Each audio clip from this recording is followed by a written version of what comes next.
toog bañ cee wax wala gis nga Ndiaye man histoire yi bu ñëwee man damay préférer ma toog bañ cee wax wala ma dem ak sama xelu bopp. man am na histoire bu ñuy wax ci benn sëriñ bu nekk ca ngaa bu xaw ma lan ak lan ak lan. man ba tey damaa jàpp ni kooku nitu yàlla la. man ba tey. damaa jàpp ni innocent la boo xam ni xaw ma de yàlla rek moo xam mais man ci lim sama xel man ci li ma may. man ba tey damaa jàpp ni fu dëgg bi di mujjee.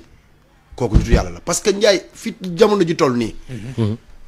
ku xam ni jamono ji dawee doo neex a yóbbu ci piège yooyu. ku xamul dara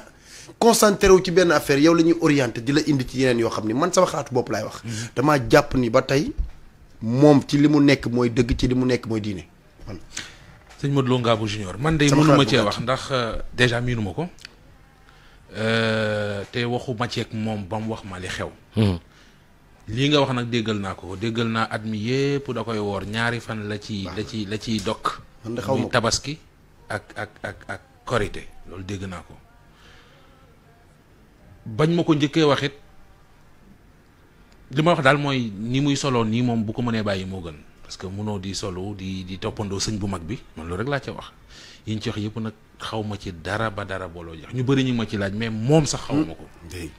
ñoo bokk Ngaabu nag xam naa baayam am na nag ñoo xam ne ba muy soog a xew dañ ko doon jaawale ak sëñ Modou Lo Ngaabu mu mag du benn de turandoom la mais du benn kooku soxna Mbène Ngaabu mooy waajuram bokkut ak kii ñuy wax kii xale la